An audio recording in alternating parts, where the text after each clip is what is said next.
जितनी भी इनकी डिटेल्स अब तक आई हैं वो उन्होंने हमारे से साझा करने के लिए उन्होंने हमारे को लिखा है, तो वो हम श्योरली इनकम टैक्स डिपार्टमेंट और अब ईडी भी इसमें ज्वाइन कर रहे हैं, तो हम उनको वो इन्फॉर्मेशन शेयर करेंगे। इस समय आप देख सकते हैं किस तरह से तहसीलदार करनाल को भी जो है मेडिकल कराए जाने के बाद वापस इस समय विजिलेंस की टीम लेकर जाती हुई नजर आ रही है। पहले डीटीपी को पेश किया गया और अब किस तरह से आप देख सकते हैं तहसीलदार को लेकर जाया जा रहा है। डीटीपी विक्रम को भी मेडिकल के लिए लाया गया है, डीटीपी विक्रम को भी मेडिकल के लिए लाया गया है। ये लाइव तस्वीरें समय आप देख सकते हैं, पहले तहसीलदार को लाया गया और समय अब डीटीपी विक्रम को भी इस समय मेडिकल कराने के लिए लाया गया है। विक्रम है और राजबख्श जो एक्स डीटीपी और एक्स तहसीलदार हैं, अभी उनको आज हमने जो कोर्ट में हमने एप्लीकेशन मूव की थी, उनका जो जुडिशियल रिमांड है उसको एक्सटेंड करने के लिए वो एक हमारे रूटीन प्रक्रिया है।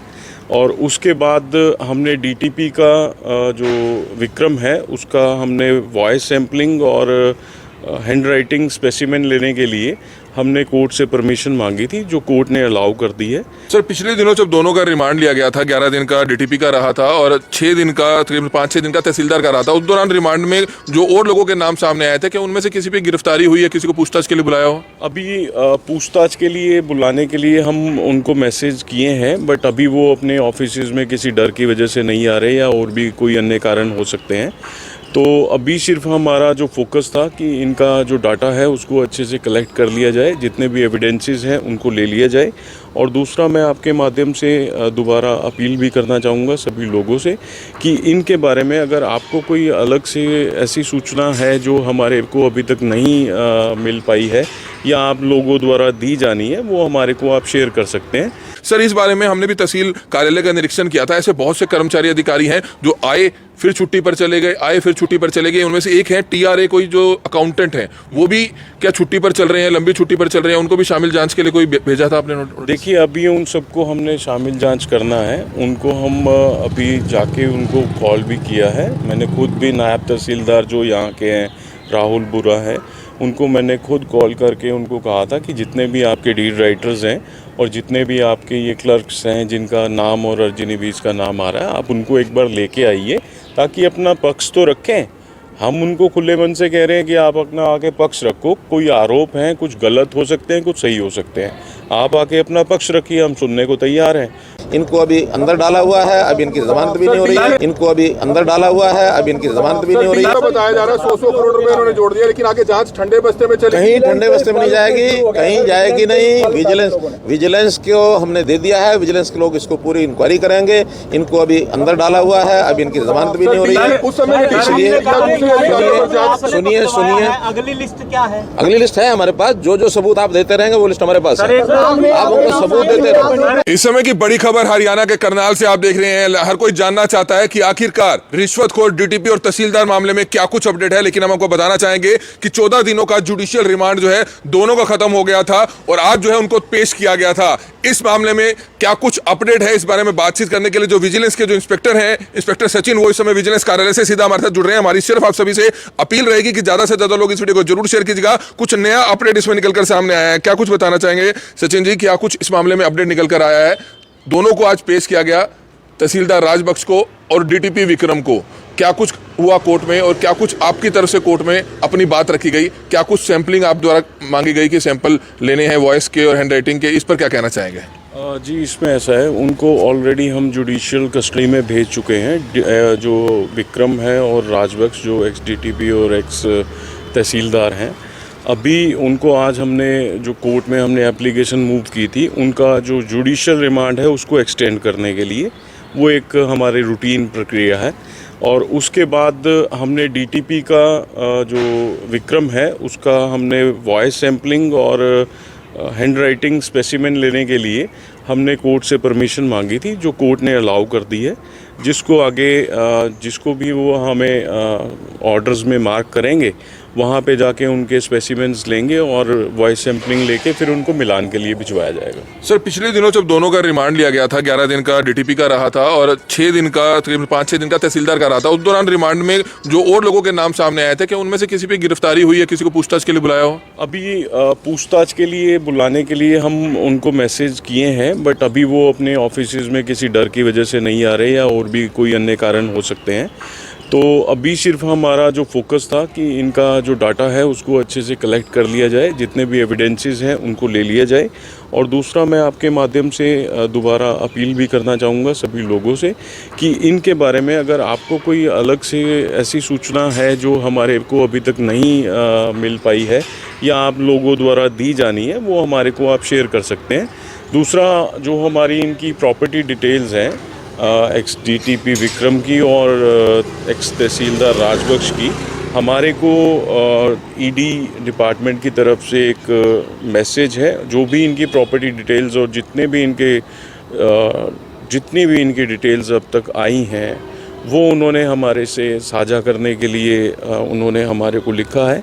तो वो हम श्योरली इनकम टैक्स डिपार्टमेंट और अब ईडी भी इसमें ज्वाइन कर रहे हैं, तो हम उनको वो इन्फॉर्मेशन शेयर करेंगे। तो बिल्कुल अपने में एक बड़ा अपडेट है कि आने वाले समय में इनकम टैक्स और ईडी भी जो है इसमें इन्वॉल्व हो जाएगी, क्योंकि जानकारियां जो है जुटानी शुरू कर दी है। क्योंकि कल मुख्यमंत्री हरियाणा मनोहर लाल खट्टर से भी करनाल ब्रेकिंग न्यूज में इसमें सवाल पूछा था और उन्होंने भी साफ कर दिया था कि दोनों को अंदर डाला गया है और आगे और भी लोगों की गिरफ्तारी हो सकती है और लंबी लिस्ट जो है आगे है। और सबसे बड़ी बात है कि जमानत नहीं होगी, इस तरह की बात जो है खुद मुख्यमंत्री मनोहर लाल खट्टर ने भी जो है कही थी। सर, इस बारे में हमने भी तहसील कार्यालय का निरीक्षण किया था। ऐसे बहुत से कर्मचारी अधिकारी हैं जो आए फिर छुट्टी पर चले गए, आए फिर छुट्टी पर चले गए। उनमें से एक है टीआरए, कोई जो अकाउंटेंट है, वो भी क्या छुट्टी पर चल रहे हैं, लंबी छुट्टी पर चल रहे हैं, उनको भी शामिल जांच के लिए कोई भेजा था आपने? देखिए, अभी उन सबको हमने शामिल जांच करना है। उनको हम अभी जाके उनको कॉल भी किया है। मैंने खुद भी नायब तहसीलदार जो यहाँ के हैं राहुल बुरा है, उनको मैंने खुद कॉल करके उनको कहा था कि जितने भी आपके डीड राइटर्स हैं और जितने भी आपके ये क्लर्क्स हैं जिनका नाम और अर्जिनी बीज का नाम आ रहा है, आप उनको एक बार लेके आइए ताकि अपना पक्ष तो रखें। हम उनको खुले मन से कह रहे हैं कि आप अपना आके पक्ष रखो। कोई आरोप हैं, कुछ गलत हो सकते हैं, कुछ सही हो सकते हैं, आप आके अपना पक्ष रखिए, हम सुनने को तैयार हैं। पर अगर कोई नहीं आना चाहता तो आप समझ सकते हैं कि वो क्या है। तो बिल्कुल दाल में कुछ ना कुछ काला जरूर है और ये बड़ी अपडेट इस समय करनाल के विजिलेंस कार्यालय से आप देख सकते हैं। कई लोगों के नाम सामने आ रहे हैं और कई बाबू तो ऐसे हैं तहसील कार्यालय के जो अता पता लापता हैं, यानी कि अता पता लापता, लंबी छुट्टी पर चल रहे हैं। किसी को गुरु के दर्शन करने हैं, किसी को कोई ससुराल कोई काम आ गया है, तो इस तरह की बहानेबाजी करके जो है लंबी छुट्टियों पर चल रहे हैं, जिसमें कई अधिकारियों के नाम है, जिसमें रजिस्ट्री क्लर्क भी शामिल हो सकते हैं, जिसमें टीआरए जो अकाउंटेंट है उनका नाम भी जो है आ सकता है। लेकिन सवाल बड़ा गंभीर है कि अगर उनके मन में कुछ ऐसा नहीं है तो वो आखिरकार फिर क्यों लंबी छुट्टियों पर चल रहे हैं? ऐसे बहुत से डीड राइटर्स हैं, ऐसे बहुत से अर्जनवीस हैं जिनके नाम इस मामले में सामने आए थे, क्योंकि क्लियर हो चुका था कि अर्जनवीस ही जो है और रजिस्ट्री क्लर्क जो है या दूसरे कर्मचारी अधिकारी हैं, वो तहसीलदार के नाम से जो है मोटी रिश्वत लिया करते थे। लोगों को किस तरह से कहा जाता था कि आपकी रजिस्ट्री नहीं होगी जब तक आप तहसीलदार के नाम का 1% नहीं देंगे। तो ये बड़ी अपडेट है कि किस तरह से आज दोनों को पेश किया जाता है। हालांकि आज जानकारी मिली है कि तहसीलदार की डेट थी, तहसीलदार को पेश किया जाना था, डीटीपी को शायद परसों या कल पेश किया जाना था, लेकिन दोनों को ही आज पेश किया गया क्योंकि जुडिशियल रिमांड दोबारा से जो है बढ़ाया जाता है। उसको लेकर एप्लीकेशन जो है विजिलेंस की तरफ से दोबारा से डाली जाती है। लेकिन एक बड़ा अपडेट यह है कि रिश्वतखोर डीटीपी विक्रम की लिए एक एप्लीकेशन डाली गई है, जिसमें साउंड टेस्टिंग के लिए, वॉइस टेस्टिंग के लिए और हैंडराइटिंग टेस्टिंग के लिए जो एप्लीकेशन डाली गई है वो मंजूर हो चुकी है और आने वाले दिनों में जब उसकी डेट आएगी तो उस आधार पर उनको ले भी जाया जाएगा। तो हमारी आप सभी से हाथ जोड़कर अपील कि जो भी लोग इस वीडियो को देखें, इस वीडियो को जरूर शेयर करें। और दूसरा, इस बड़े रिश्वतखोरी के मामले में अगर आपके पास कोई भी जानकारी है तो वह आप बगैर हिचक आप विजिलेंस कार्यालय से संपर्क कर सकते हैं। मकान नंबर 2206 सेक्टर 7 विजिलेंस का कार्यालय आपको यहां पर मिलेगा, यहाँ जिससे संबंधित आपको हर जानकारी यहां से मिल सकती है। आपको डरना नहीं है, आपका नाम गुप्त रखा जाएगा। आपके पास अगर कोई भी बेनामी संपत्ति के दस्तावेज हैं, क्योंकि जानकारी यही मिल रही है कि तहसीलदार के बहुत से राजदार थे, जिसमें से एक अकाउंटेंट साहब का भी नाम सामने जरूर आया। लेकिन अब उन सभी से एक एक करके जांच जरूर की जाएगी। अगर किसी के मन में चोर नहीं है तो वो आ सकता है, उसको लंबी छुट्टियों पर इस तरह से फरार होने की जरूरत नहीं। और जानकारी मिली है कि जो अधिकारी होते हैं, डीआरओ होते हैं या तहसीलदार से बड़े होते हैं, वही लंबी छुट्टियों पर इनको शायद जाने की परमिशन दे रहे हैं। लेकिन सवाल बड़ा गंभीर है, इतनी लंबी छुट्टियों पर अगर कोई कर्मचारी अधिकारी चल रहा है तो उसके खिलाफ आखिरकार क्या कार्रवाई होगी, क्योंकि वो शक के दायरे में अपने आप ही आ जाएगा। हमारी आप सभी से हाथ जोड़कर अपील कि जो भी लोग इस वीडियो को देखें, इस वीडियो को ज्यादा से ज्यादा जरूर शेयर कीजिएगा। कमल मिड्डा, करनाल ब्रेकिंग न्यूज, करनाल।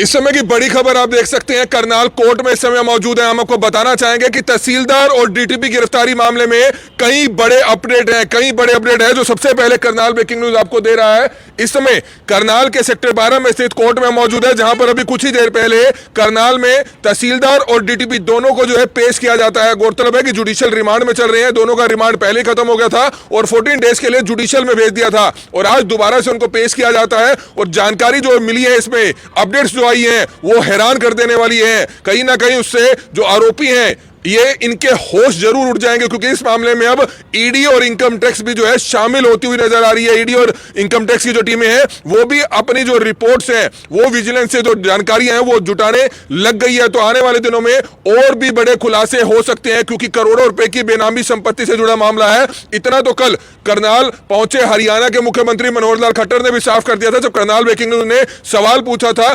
मुख्यमंत्री से कि क्या यह मामला ठंडे बस्ते में जा रहा है, क्योंकि विपक्ष लगातार यह सवाल उठा रहा है। लेकिन उन्होंने साफ कर दिया था कि इस मामले में सभी अधिकारियों को अंदर ठोका जाएगा।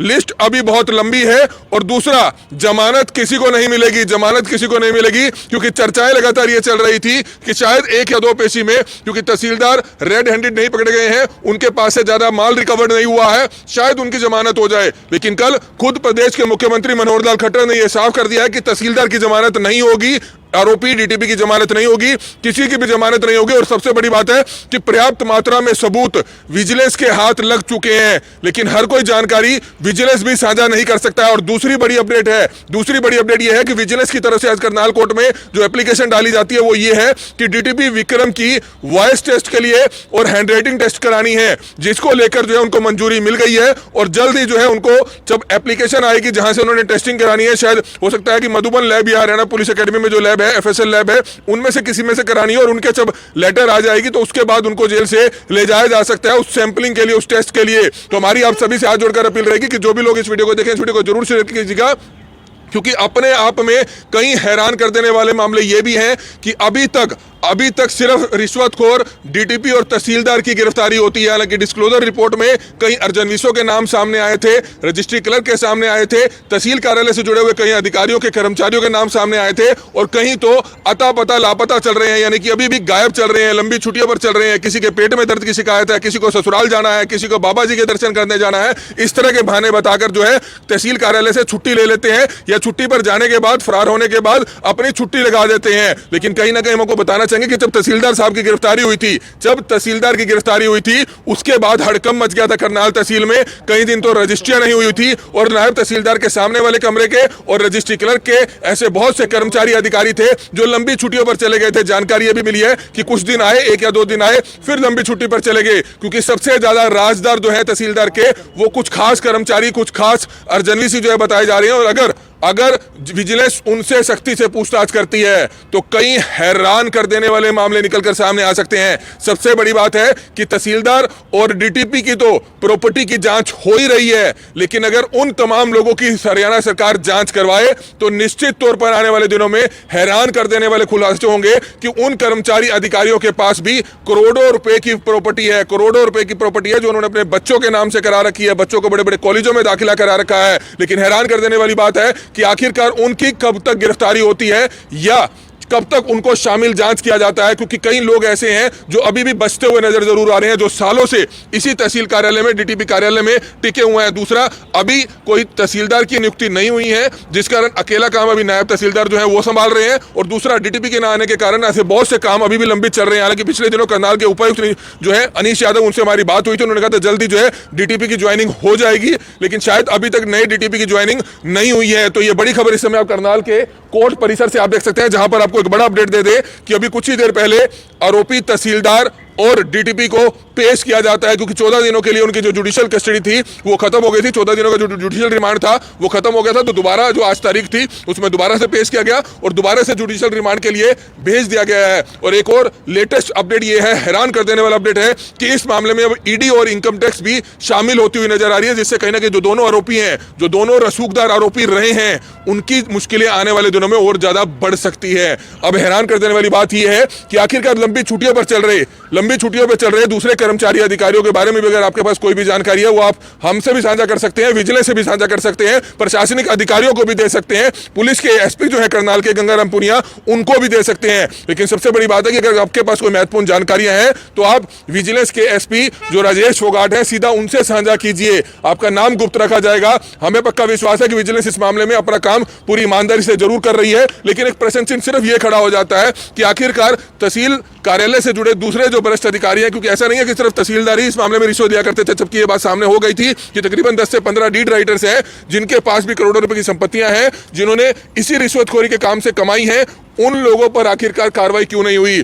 तहसील कार्यालय से जो लगातार लंबी छुट्टियों पर चल रहे हैं, फरार चल रहे हैं, ऐसे बहुत से कर्मचारी अधिकारी हैं, उनके खिलाफ कार्रवाई क्यों नहीं हुई? इसलिए ये एक प्रश्न चिन्ह जरूर खड़ा होता है। लेकिन कहीं ना कहीं विजिलेंस ने एक अच्छी कार्रवाई जरूर की है और उम्मीद की जा रही है कि आने वाले दिनों में विजिलेंस के हाथ और बड़ी कामयाबियां लग सकती हैं, यानी कि और बड़ी जानकारियां आ सकती है। लेकिन एक बड़ी अपडेट ये जरूर है कि इनकम टैक्स और ईडी इस मामले में शामिल होती हुई नजर आ रही है। हमारी आप सभी से हाथ जोड़कर अपील रहेगी कि जो भी लोग इस वीडियो को देखें, इस वीडियो को ज्यादा से ज्यादा जरूर शेयर कीजिएगा। दूसरा एक और करनाल में रिश्वतखोरी का मामला था जिसमें नगर निगम और स्मार्ट सिटी के जो एससी हैं दीपक एंगर, उनकी गिरफ्तारी हुई थी। लेकिन उस मामले में भी कई जेई अभी तक ऐसा पता चल रहा है कि वो अता पता लापता चल रहे हैं। कई ठेकेदारों की लिस्ट लंबी है, ठेकेदारों की लिस्ट लंबी है, कई करोड़ों रुपए के बिलों पर उन्होंने आज तक साइन किए। लेकिन अब उन ठेकेदारों से भी पूछताछ की जाएगी, लेकिन वो ठेकेदार भी शायद अभी पुलिस जांच में शायद शामिल नहीं हो रहे हैं। हालांकि पुलिस के पास नगर निगम से वो लिस्ट आ चुकी है। एक एक करके जो करनाल पुलिस के अधिकारी हैं उनसे भी सख्ती से पूछताछ करेंगे, क्योंकि ताकि पता लगाया जा सके कि आखिरकार एससी नगर निगम दीपक एंगर मामले में भी और कितने लोग शामिल हो सकते हैं। लेकिन कहीं ना कहीं रिश्वतखोरी का जो मामला सीएम सिटी करनाल से बहुत ज्यादा चला, एक साथ 3 बड़े अधिकारी 10 से 15 दिन में गिरफ्तार होते हैं और उसके बाद कल मुख्यमंत्री हरियाणा मनोहर लाल खट्टर पहुंचे। उन्होंने साफ तौर पर कहा कि भ्रष्टाचार का काल मनोहर लाल। लेकिन विपक्ष जो है अभी भी मुख्यमंत्री पर निशाना साध रहा है कि शायद इस मामले की जांच जो है दबा दी जाएगी। लेकिन मुख्यमंत्री ने कल स्पष्ट कर दिया है कि इन आरोपियों को जमानत नहीं मिलेगी और भी अधिकारियों को अंदर ठोकने का काम किया जाएगा, चाहे वो छोटे से बड़े अधिकारी हो। लेकिन देखना ही होगा कि आखिरकार दूसरे कर्मचारी अधिकारी जो छुट्टियों पर चल रहे हैं कब तक उनके खिलाफ कार्रवाई होती है, क्योंकि सबूत उनके पास भी बहुत है। और जानकारी यह भी मिली है कि जो लंबी छुट्टियों पर चल रहे हैं वो इस दौरान कहीं ना कहीं तहसील कार्यालय का जो रिकॉर्ड है उसको इधर उधर करने में लगे हुए हैं। दूसरी एक और बड़ी जानकारी है कि पटवार खाना भी विजिलेंस की नजर पे जरूर है। पटवार खाने से भी बहुत बड़े लेवल का रिश्वतखोरी का काम जो है चलता है। अगर वहां के दस्तावेजों की एक पूरी जांच की जाए तो कई गलत चीजें निकलकर सामने आ सकती है कि किस तरह से फर्जी दस्तावेज वहां पर तैयार कर लिए गए। ऐसे बहुत से दस्तावेजों की वहां पर प्रशासन को, विजिलेंस को चेकिंग जरूर करवानी चाहिए, जिससे निकलकर सामने आएगा कि कहीं बड़े लेवल पर गड़बड़ घोटाले जरूर हो सकते हैं। हमारी आप सभी से हाथ जोड़कर अपील रहेगी कि जो भी लोग इस वीडियो को देखें, इस वीडियो को ज्यादा से ज्यादा जरूर शेयर कीजिएगा। कमल मिंडा, करनाल ब्रेकिंग न्यूज, करनाल। करनाल में हरियाणा की हर बड़ी खबर करनाल ब्रेकिंग न्यूज आप तक सबसे पहले पहुंचाता है। लेकिन कुछ एक लोगों की शिकायत है कि हमारी खबर उन तक नहीं पहुंचती है। तो आज ही अपना फेसबुक प्रोफाइल खोलिए, उसके बाद जब आप करनाल ब्रेकिंग न्यूज पेज खोलेंगे तो ये फॉलोइंग का ऑप्शन आएगा, इसको आपने क्लिक करना है और उसके बाद आपको ये फेवरेट्स का बटन दबाना है, जिसके बाद करनाल व हरियाणा की हर बड़ी खबर सबसे पहले आपके मोबाइल फोन तक पहुंचेगी।